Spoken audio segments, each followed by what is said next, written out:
Sequoia National Park is one of our oldest national parks, established in 1890, and it's in the Sierra Nevada mountain range in Northern California. It's over 95% wilderness, so on your best day, you're only going to see a very small part of the park itself, unless you're an avid backpacker and you go out and spend several days out on the trail. But it certainly is a beautiful place to enjoy.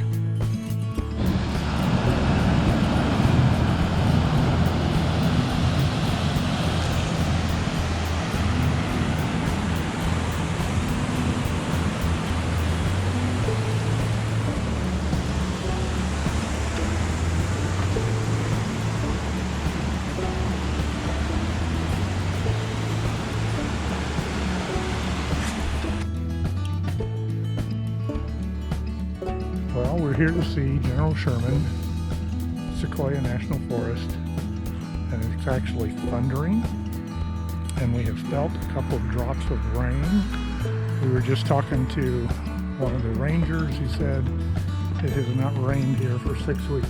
And now we're standing inside a horizontal giant sequoia tree as we walk up the trail to find General Sherman.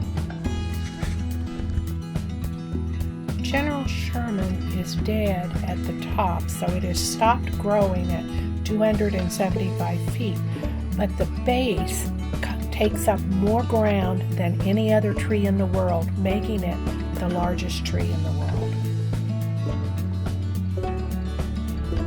In addition to General Sherman, Sequoia National Park has the 8 largest sequoias in the world. It's almost unfathomable that some of these trees are between 2,000 and 3,000 years old. That's 1,000 years before Christ walked this earth. Amazing.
The second largest sequoia in the world is found in Kings Canyon National Park and is the General Grant tree.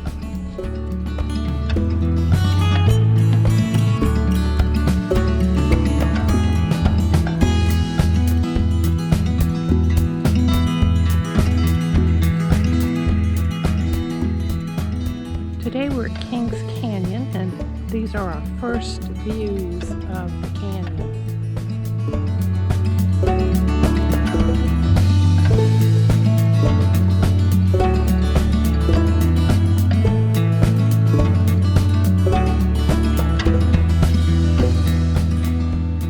Okay, here is another view of Kings Canyon. And down below here you see the middle and the south fork of the Kings River.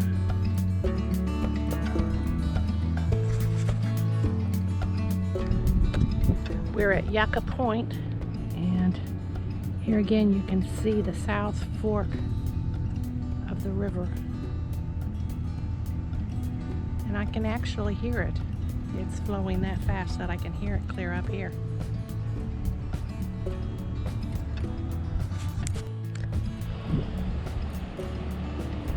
We're looking at the South Fork of the Kings River again. down in the bottom of this canyon. It's really hot today. It's just afternoon and it's already 96 and it's supposed to be going up to about 110 today.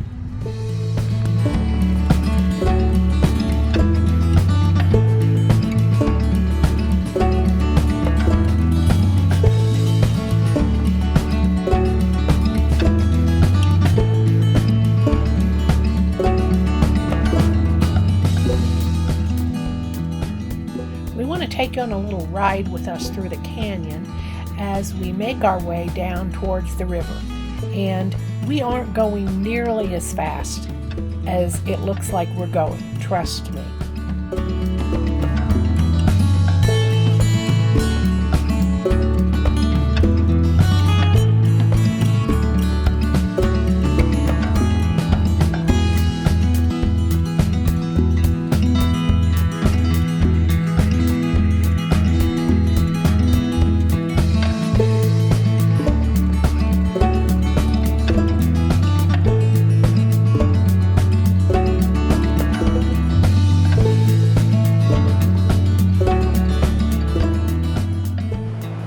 Finally, we made it to the bottom.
If you look closely, you can see that this is actually a rattlesnake. Unfortunately, he did not have a great deal of success in crossing the road, so he had been killed. But it was still a little disconcerting to come across a rattlesnake.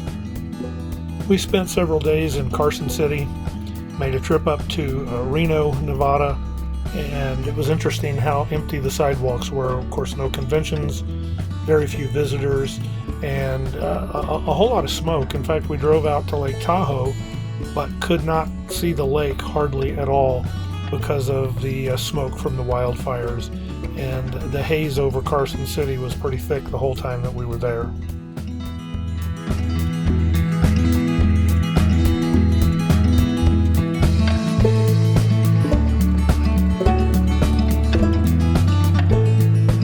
In 1984, Life magazine described Highway 50 across Nevada as the loneliest road in America, and not much has changed since. We did come across some interesting rock sculptures, or whatever you want to call them, along the side of the road. Couldn't really read them, but it was interesting. And we also stopped at Sand Springs, which is just a big sand dune out in the middle of nowhere.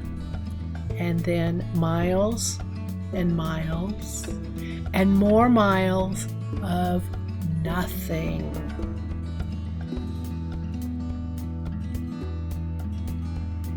Finally, we bid Highway 50 goodbye. The Great Basin National Park is a group of narrow mountain ranges that are named because of its lack of drainage. All the streams and the rivers have no outlet to the sea, so water collects in salt lakes and marshes and mud flats and evaporates in the dry desert air.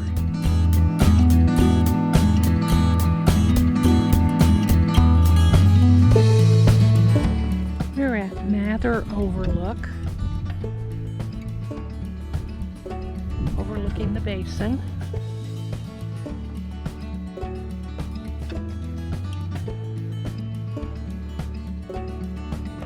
So we're at the Wheeler Peak overlook. That's Wheeler Peak in front of us.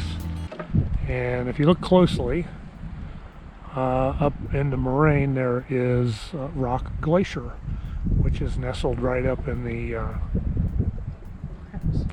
well, I was going to say crotch, but Barb said no, not to say crotch, I should say crevice. And you're going to take all that out, aren't you? Of that mountain. And they tell us that glacier is actually covered with rock, and what we're seeing on top of it, the white, is snow rather than the glacier itself. Our elevation where we're standing is just at 10,000 feet, and Wheeler Peak is just at 11,000 feet. Here you see another view of the Great Basin Glacier.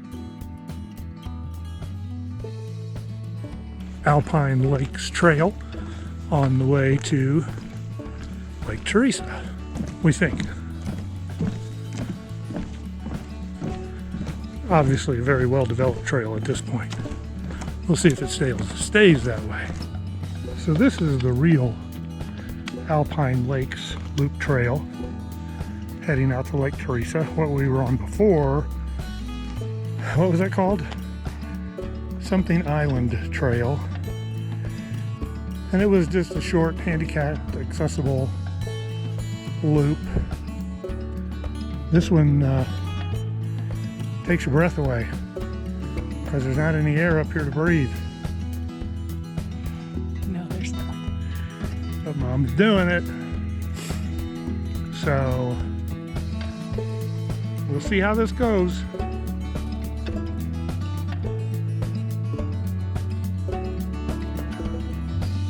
Wildlife is abundant in the valley, and here's just a few examples that we saw as we drove through. Be sure to join us on our next video when we begin our trek through the Mighty Five of Utah.